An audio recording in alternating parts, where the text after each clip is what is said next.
بسم الله الرحمن الرحیم. امروز باید برنامه را نصب کنیم که در او برنامه کد نشته کنیم و پایتون کدش را رن کنیم. ما پس با یک انترپرتر ضرورت داریم که ما قبلا مقالش برای شما روان کرده بودم و کسایی که ویدیو را در یوتیوب میبینن ما در قسمت دیسکریپشن لینک را میمونم و مقاله را بخونم. خوب بیاین که اینستال کنیم از سایت خود پایتون www.python.org. در اوج میریم تا این برنامه را نصب کنیم. خوب آمدم در سایت. در اینجا آمدیم ببینید که پایتون www.python.org سایت ما براتون روان میکنم لینکش را. یک قسمت باید بیایم اینترپرتر پایتون را اینستال کنیم. خب شما باید در این قسمت آمدین در سایت پایتون این قسمت دانلود ببینین که در اینجا اما ایچی ورژن آخری دانلودش میاد که فعلا 3.2.6 است. سابقا کمتر بود، مثلا یه دفعه که اپدیت میشه یه عدد بالایش اضافه میشه. فعلا که ما ویدیو رو ثبت میکنیم این 3.10 است.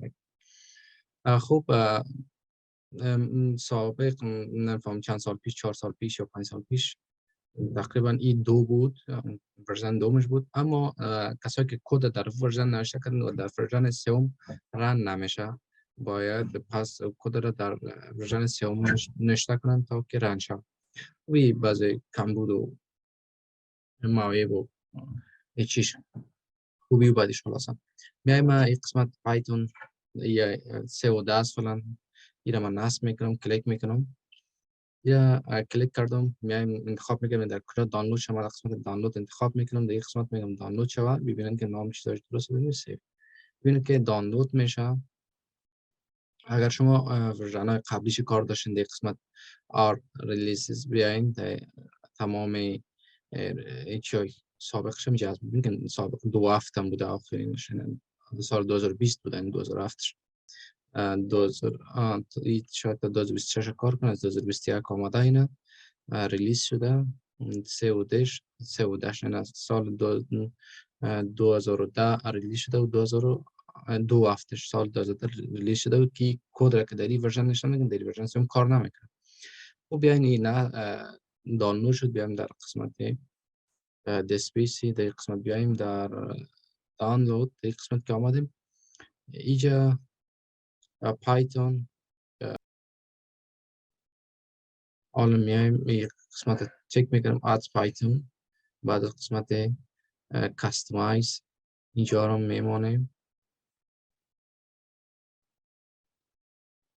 یک چیزی که شما اینجا اینستال فور آر یوزرز بگیرید، مثلا کامپیوترتون اگر چندین یوزر داشته باشه، اگر خواسته باشین برای یوزرهای دیگه هم اینستال شه یا نه، مثلا اینستال شه میگه اگه نشه بگید در که میتونه که چندین چی می داشته باشه، چندین یوزر می داشته باشه کامپیوتر. و دیگه قسمت ها بیاین که اینستال ناو بگیریم. فقط چیش همونج است کاستماایز که پوشه و فولدر خودت انتخاب میکنیم مسیره. میمونیم که اینستالش تکمیل شود.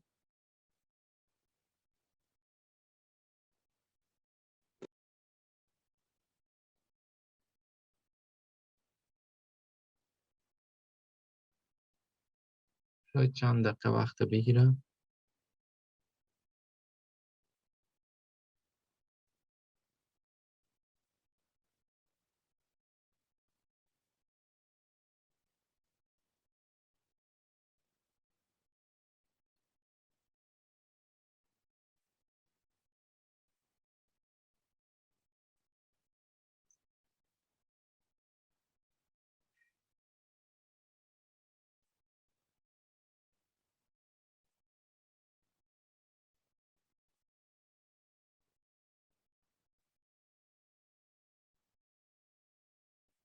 همین تخیل شاید 10 مانده باشه که تمام شد اینستالشن.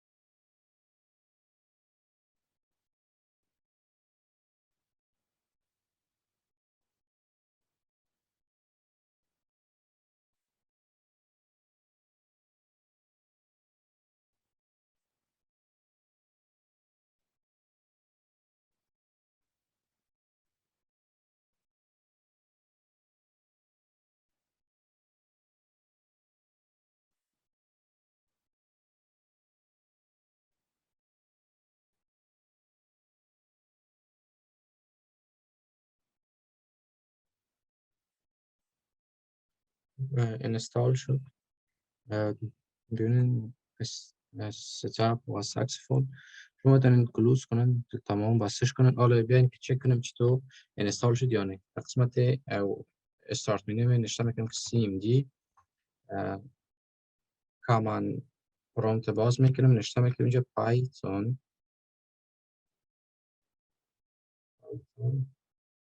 ببینید که اینجا میگه براتون که پایتون سیو داش نصب شده، در این ساعت و در این تاریخ موافقانه نصب شده.